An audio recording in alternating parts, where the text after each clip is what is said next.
This is the IELTS Listening Test. You will hear a number of different recordings and you will have to answer questions on what you hear. All the recordings will be played once only. The test is in 4 parts. At the end of the test, you will be given 10 minutes to transfer your answers to the answer sheet. Section 1. You will hear 2 students, Peter and Mary, discussing their new eating plan. First, you have some time to look at questions 1 to 5.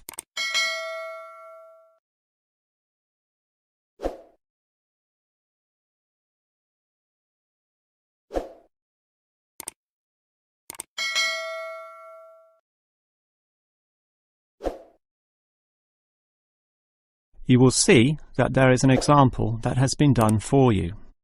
On this occasion only, the conversation relating to this will be played first. OK, Mary. I know I'm putting on weight with all my bad eating habits. That's right. Chocolate bars, pizzas, and all washed down with litres of soft drink. And with all the sugar in soft drink, I think we can say you're definitely overindulging, don't you think? Peter consumes far too much soft drink, so soft drink has been written in the space. Now we shall begin. You should answer the questions as you listen, because you will not hear the recording a second time. Now listen carefully and answer questions 1 to 5. OK, Mary. I know I'm putting on weight with all my bad eating habits. That's right. Chocolate bars, pizzas, and all washed down with litres of soft drink. And with all the sugar in soft drink, I think we can say you're definitely overindulging, don't you think? I know. I intend to definitely stop drinking that from now on. And that's part of the sensible eating plan that we have agreed we need to formulate. One that we can both follow. That's right. Sensible and practical. Allowing us to indulge in some sweet foods on occasions. On rare occasions. And we're going to cut out all the pizzas and hamburgers. Well, not totally. I thought you said pizzas could be eaten once a week. You know how I like pizzas. No, I said once every 2 months. Once a week was ice cream, not pizza. Yeah, that's because you like ice cream. I prefer pizza. Peter, if you want to lose weight, you need to be disciplined in both what you eat and what you do. Which brings us to the issue of exercise. That's right. So, jogging twice a week and hiking on Saturdays, right? No, hiking is Sundays, allowing Saturdays for the light walking exercise. I've investigated and discovered there are a lot of walking trails around this suburb, with many beautiful places if you just look around. So, what's happening this Saturday? A walk around the city? That's later in the month. This Saturday we'll visit Pine Park. Hill Park is nicer, with great views too. Yes, but we have to travel too far to reach Hill Park, so I ruled that out, and I love the smell of pines. And what about the weekday meals? Salads every night, I suppose. No, it's important to vary the meals so that the food remains interesting and fun. The only common factor is the fruit juice, but otherwise we'll have a variety of healthy fare, from salads to fish to lean meat. I'd rather have meat every night, but you're the boss. If you want to lose weight, you'll have to accept this program, okay? Okay. Before you hear the rest of the conversation, you have some time to look at questions 6 to 10. Now listen and answer questions 6 to 10. Now, Mary, you said we could have a little treat in our diet plan 3 times a week, specifically Tuesdays, Thursdays and Sundays. Yes, a very small treat, but something to reward us for all the discipline shown. Such rewards will motivate us to continue the diet. So on Tuesdays, what can I choose? You have a choice between a small serving of chocolate, ice cream or biscuits. OK, well, I'll go for the biscuits. I love those crunchy little things with my cup of tea. So do you, right? I do indeed, so I'll have them too, saving the ice cream for later. But I know how much you like ice cream, so why don't you save it for the end of the week? That will give you the motivation to keep going, and you can have chocolate midweek. That's a good idea, but I think the most important thing is for you and I to eat different things on those other 2 days. Well, if you think that way, I'll eat the ice cream on Thursdays, not the chocolate, okay? Well, if you're having that, then I can't have ice cream. In order to be different, I'll have the chocolate. So we can compare our different snacks, and maybe even share a little with each other. Exactly. And the variety and fun involved will take our minds of wanting more. Eating for fun. A good idea. And then you can have the chocolate on Sunday, right? But I like biscuits. Actually, I want biscuits again, to have with my cup of tea. But you have the biscuits on Monday, remember? And we can't repeat. Oh, come on. This isn't fixed in concrete. I can have them again instead of chocolate. You might like variety, but I don't. I'm a creature of habit. Well, the whole point of this was to taste different snacks. But if you want the same thing, okay. I, for one, am sticking to the original plan, with ice cream to finish the week and not another dose of chocolate. That is the end of section 1. You now have half a minute to check your answers.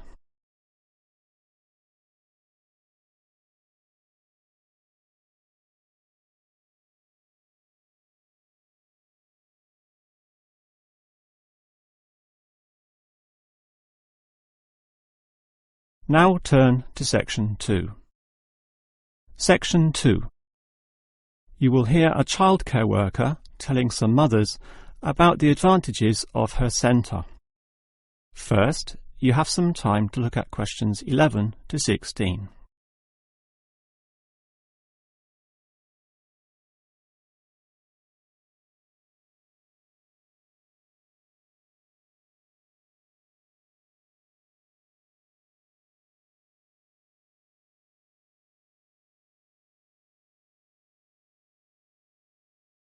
Now listen carefully and answer questions 11 to 16. Hello everyone, and welcome to the Stanfield Childcare Centre. Now I know you're all new mothers and you like to cling to your children. You've certainly spent a lot of time raising them to the age of 4 and are perhaps reluctant to leave them here at our centre. Well, one of the first things you should understand is that here it is safe. Very safe. Look around and you'll see that every room has padded walls. Other centres have standard painted walls, but here we have invested a lot to ensure your children will not hurt themselves when running around and possibly tripping over. This padding extends around all corners. That is, the areas most likely to bruise and cut your active little child. So, you can rest assured that any accidents of a physical nature are not likely to happen here. Now, you don't want to dump your child at this centre and let them waste their time. You want them to learn, and that's one of the greatest assets of our establishment. Our staff are not only trained childcare workers, but all of them have a special skill which they can impart to your child. Whether it be teaching the ABC, some basic mathematics, artistic skills, or physical education. We are particularly known for our preschool literacy program, and have a wealth of learning toys specially designed to develop your child's potential. Of course, one concern many mothers have is that, in environments such as these, colds and flus and other viral nasties can be easily spread around. It's a very legitimate concern, and one which we take seriously, and we pride ourselves on our precautions. For a start, unlike most centres which clean with standard detergents, we disinfect every service at the end of every day, using a special disinfectant wash. Some places just wipe surfaces daily with a damp cloth, but not us, and that's just the start. We also physically check your children when they arrive every day, and if we feel your child is sick, we ask him or her to wear a face mask to ensure germs are not transmitted. If your child is noticeably sick, then we ask you to take them back home to recover. This might sound a little unkind, but we hope parents can understand that these measures are for the benefit of all. Before you hear the rest of the talk, you have some time to look at questions 17 to 20.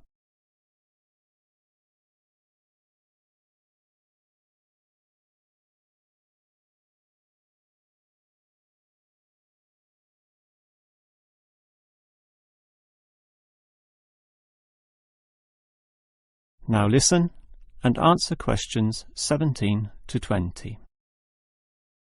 Now at Stanfield Childcare Centre, we have excellent childcare officers. And let me briefly introduce them. We have Susan, Andrea, Bella, Kathy, Lisa and Liz. They're all fully trained and come with some individual assets which make them even better. Bella, for instance, knows children very well, having worked here for 5 years, and Kathy has her own family, 2 little girls, so she can talk to you with first-hand knowledge of what it's really like to raise children.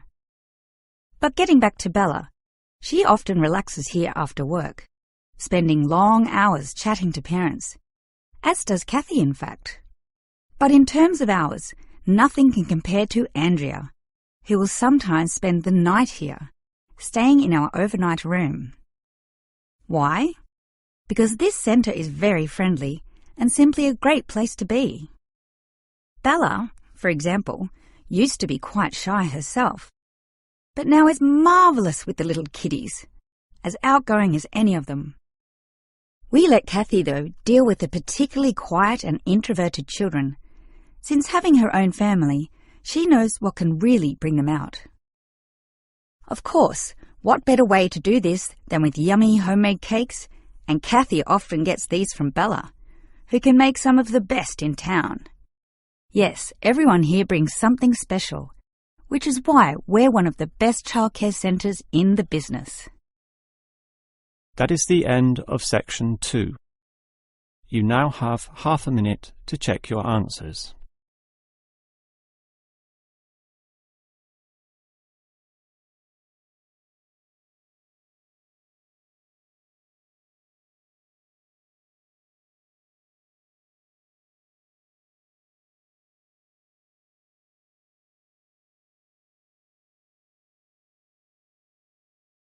Now turn to section 3. Section 3. You will hear a student, Eric, talking to his lecturer, Miss Harris, about essay writing. First, you have some time to look at questions 21 to 25.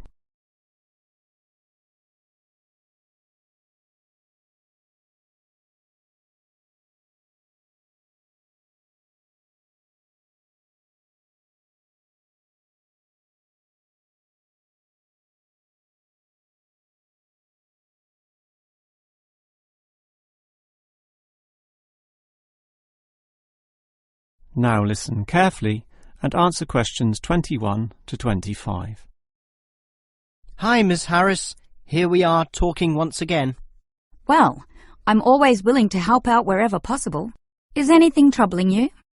Well, your advice last week about writing summaries was very useful, and I'm using these summaries a lot in order to prepare my final master's thesis.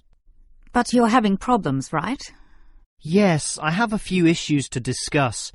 Obviously, I want a good essay, and I want to achieve high marks, but I'm not sure on the best way to start.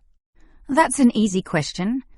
Start with a topic, but not one that I necessarily suggest, but one that you want to explore. You will always write better when doing so on a topic you are interested in, not one imposed upon you by others. Well, I'm interested in management theory. Then pursue that. However, that alone is far too broad. Break it into various current areas of discussion and relevance. Then look more carefully at one of them. Say, management and cultural differences, or management and motivation, or other aspects, such as the role of salary, group cohesion, or leadership. I would say I'm interested in group cohesion, that is, how people interact in the workplace. Well, that's a start, but you can't then just write planlessly without defining exactly what you intend to do within the area you've chosen. You'll have to think of a thesis, and this statement could be of several types. Such as what?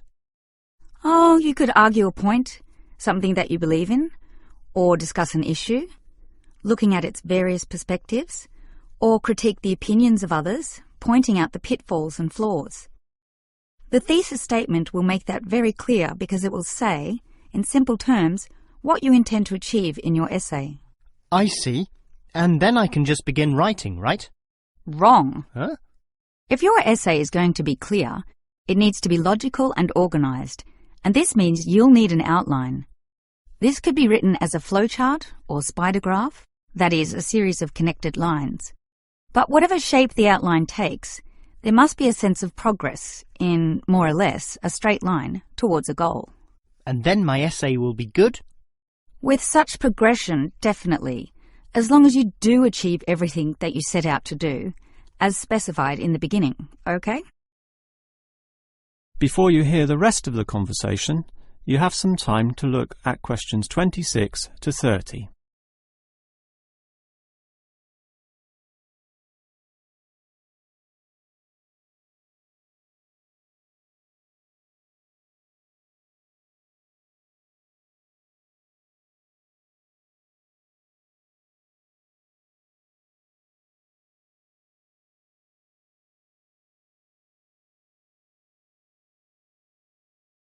Now listen and answer questions 26 to 30. Well, Ms. Harris, your advice about essay writing all sounds very useful, solid and step-by-step, so I'll certainly follow that. But can you tell me in more general terms, what constitutes the best essay? Oh, there are many aspects to consider, but one of the most important is certainly original thinking. The best essays are written by people who think for themselves, and not just copy or imitate established views. I think I can do that. But remember, you can't just give a list of unsupported assertions. There needs to be support as well. A chain of logic linking each step in your argument. Right. Yet that alone is not enough. Your argument may be logically sound, but is it practically so? For that, you need examples from real life to illustrate your points or subpoints. I've got lots of examples from my course readings. I suppose I could use them. But remember, whenever you use an example or facts or figures that are not commonly known, you must give a reference. That's an academic necessity, without which your writing will automatically fail. So it's necessary to give these, right? Absolutely. And with that, your essay will be fine.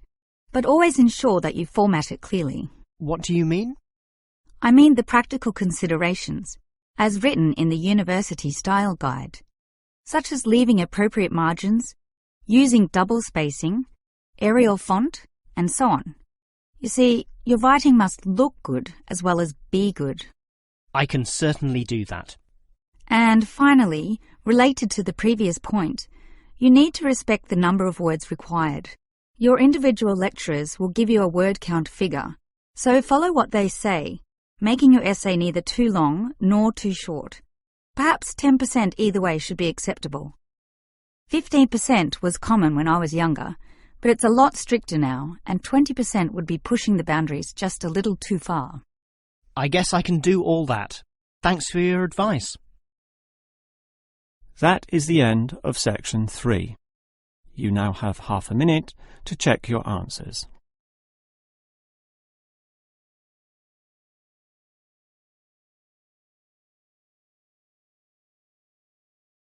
Now turn to section 4.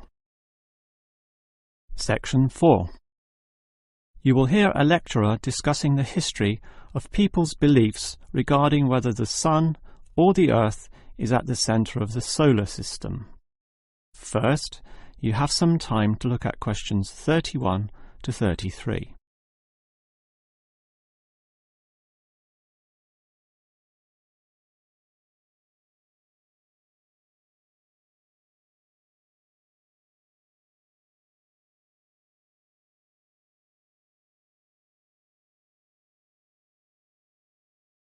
Now listen carefully and answer questions 31 to 33.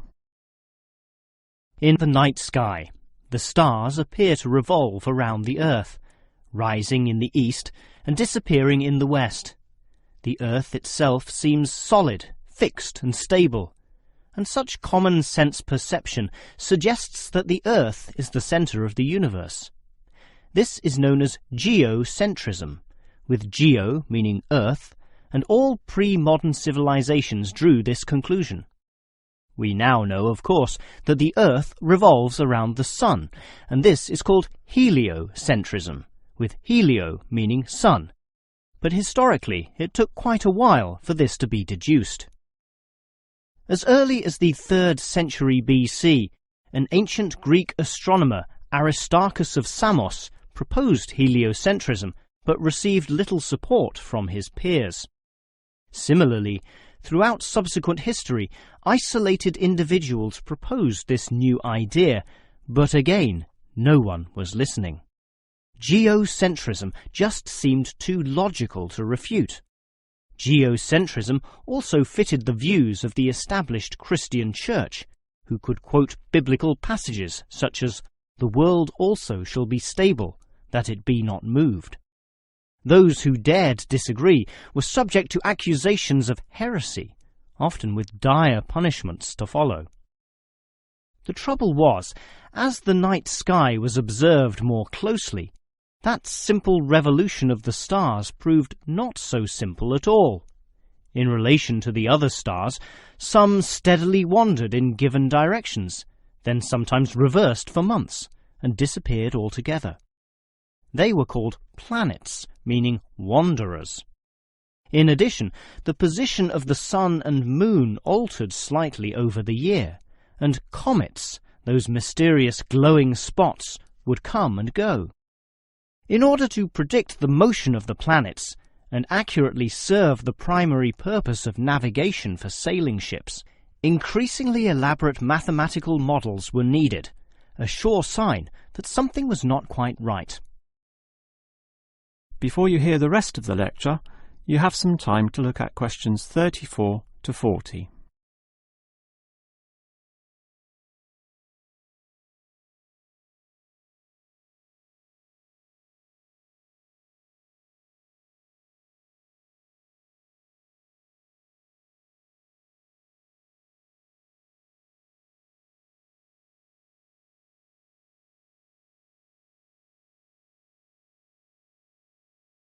Now listen and answer questions 34 to 40.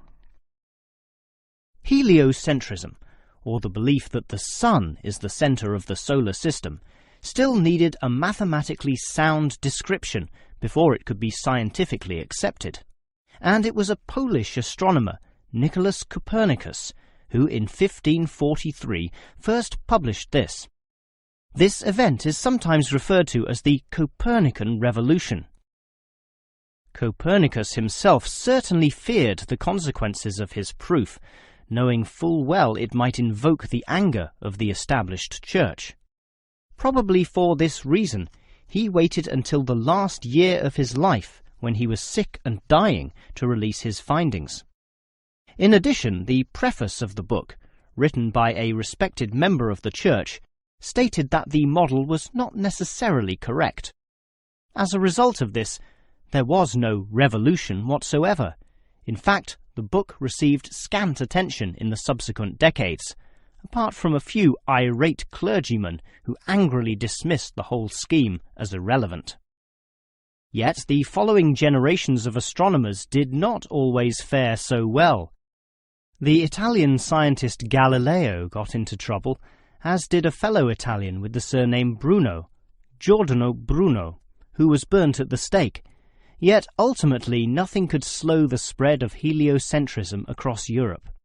It formed the basis of Isaac Newton's great work on the motion of the planets, a work which implied that even the sun, around which the Earth circled, was itself in motion around a common centre of gravity.